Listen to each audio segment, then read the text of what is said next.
Welcome to another episode of Old Sneelock's Workshop.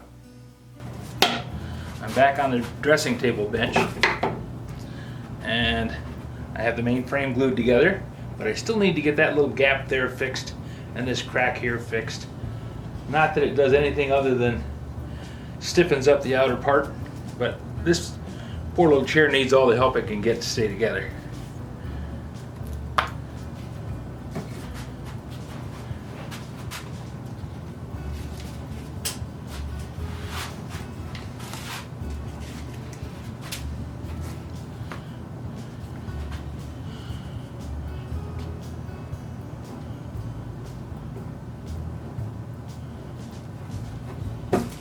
Using my favorite glue application tool, which is just a piece of cardboard. I'm going to smear that glue down into the cracks.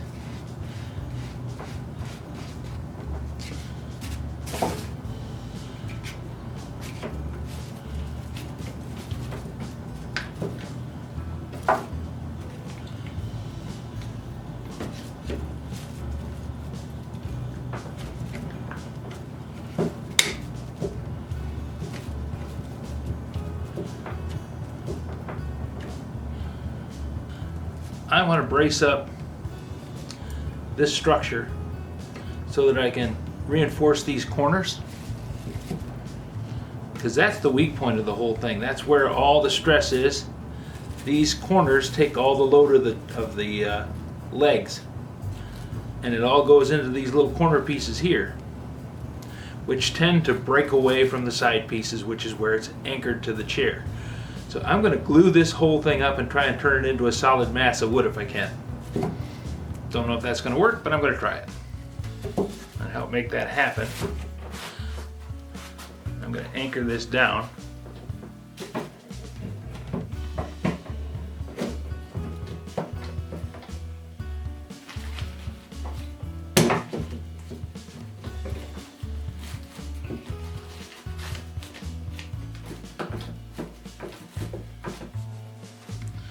The idea is to put a brace on the inside so that I can anchor here.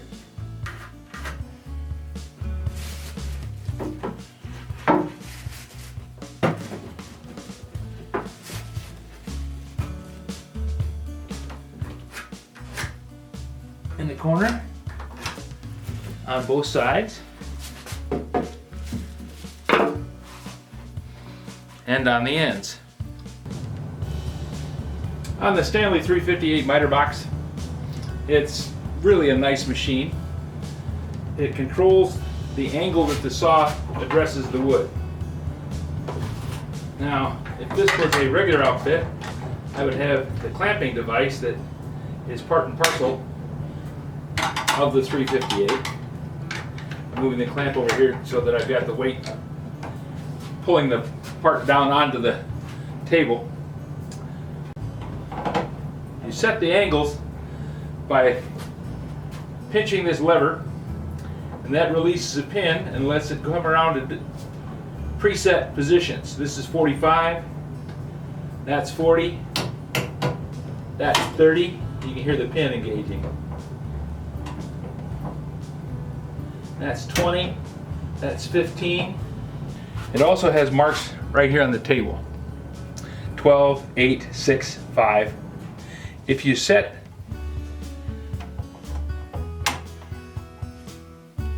the angle to 8, that cuts 8 segments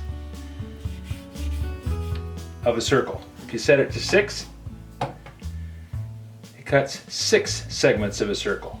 Same thing with 5. And they're very cool about it. They recognize that not everybody understands all the stuff, so they try to make it as intuitive as possible. Where it says 12, there's 12 facets on the circle. Where it says 8, there's 8 facets. 6, 5. Same thing on this side. So if you wanted to make a picture frame and have 8 sections to it, you just set it right here on the 8. And it's got a little locking pin that puts it right on that. Easy peasy. I'm going to be cutting these at 45. So I'm just putting the dial at 45. Release the back lever and the front lever, and then just drop the saw down.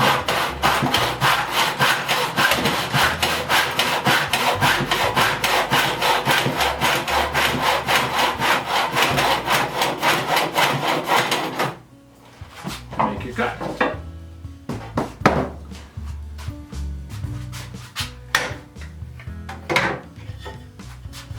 Now I have a power miter saw out in the garage, and it works really good. It does things that this one can't do. It does compound angles, and it cuts a lot faster. But in the basement, I'm not waking up the neighborhood when I'm running the miter saw if all I'm doing is making this noise.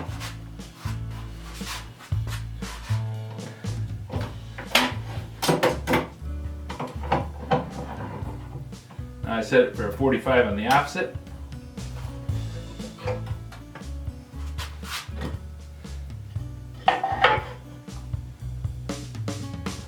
Make sure I've got my saw lined up on the line. And what I do, there's lines already in the bed of the table where I've cut previous parts that tells me where the saw blade runs through and makes a 45. So I just line up my piece of wood with that, and I know I'm good. And it's the same thing, just opposite direction. Oops. Missed my line by a little bit. Always good to check your work.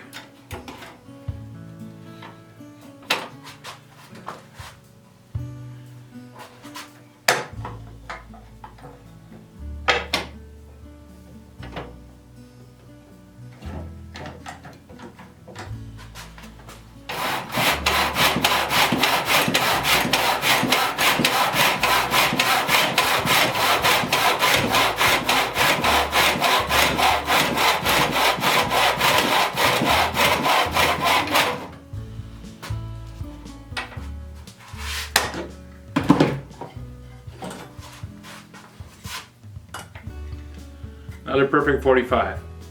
Now the acid test is, do I have a good mate up between the corners and the braces? The answer is yes. I do need to trim out a spot about like that to allow for the bolts to get in there and be anchored. So I'll use the miter box to do that also. Transfer my lines. Doesn't have to be exactly accurate, just got to be close.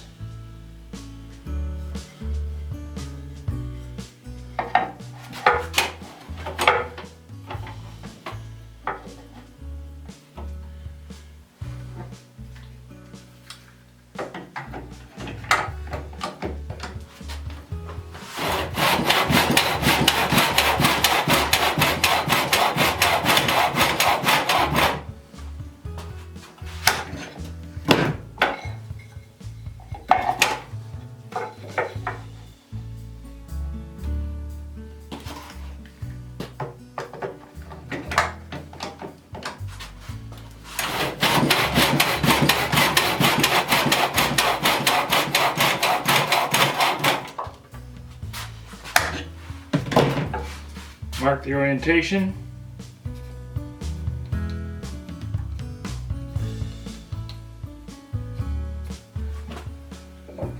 Double check the fit. Still good.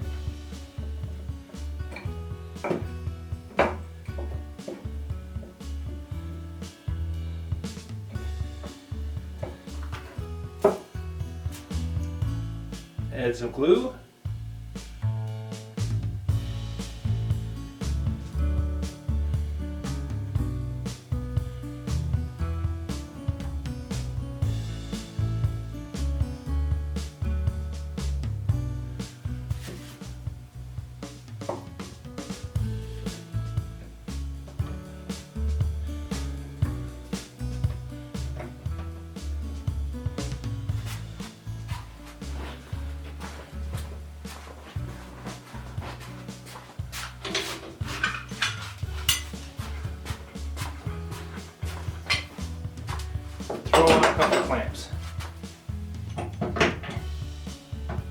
I'm using C-clamps because they'll allow me to get in behind this brace on the front of the typing stand. So I can clamp the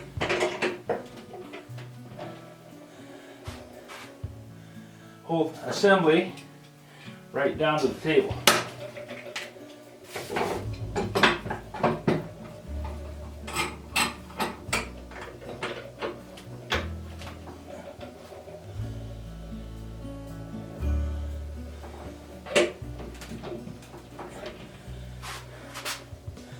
Four other sides and I'm all done.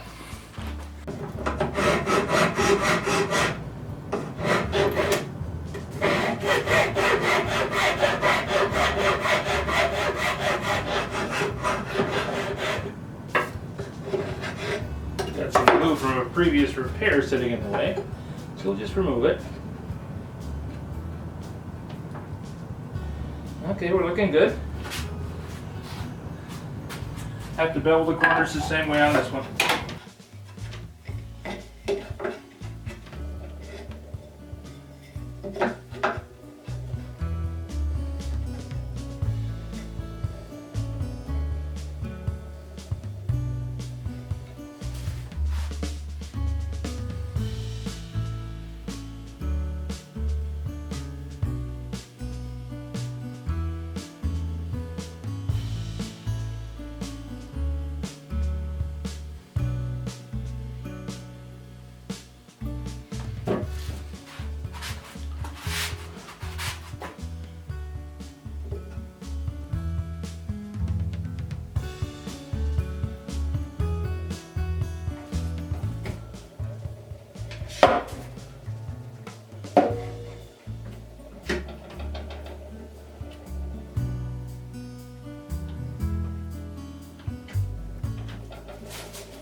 These are Wilton clamps. They're kind of cool in that they have both jaws move. You can slide them back and forth. This one is the one that does the clamping. But it grips funny.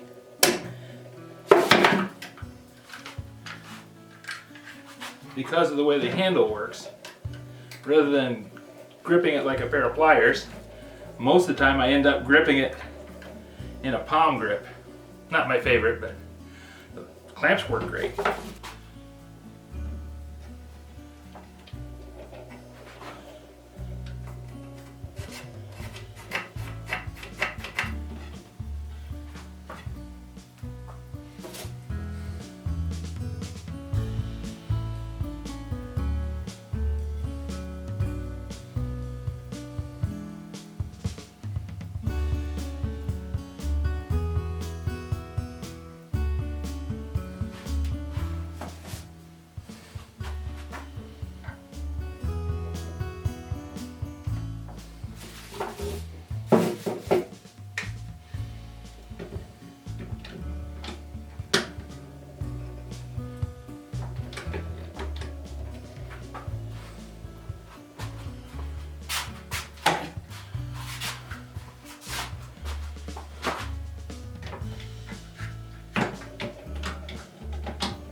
Okay, all clamped up. Now it's just a matter of being patient again. Oh, I see a crack in the end of this board here. Never hurts to check things as you're going.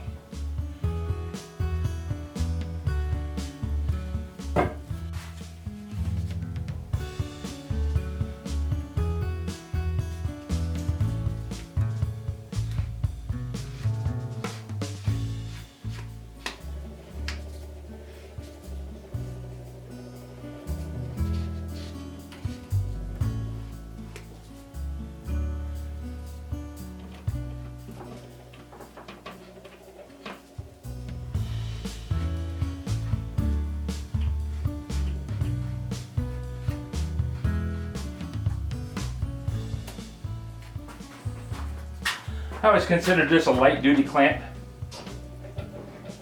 and it's been pretty much proven out that it's not good for heavy duty work. But as far as doing light stuff, where all you need to really do is hold the joint together, like I'm doing here, just to make sure that I've got the glue squeezed out and it's forced back in and held in position. The tighter the joint, the stronger it is, because glue is inherently weak, it's brittle. But if I can get the two surfaces of the wood to mate together and the fibers to kind of interlock, then it's going to hold a lot better. And that's what the clamp does for me. It just brings everything in contact.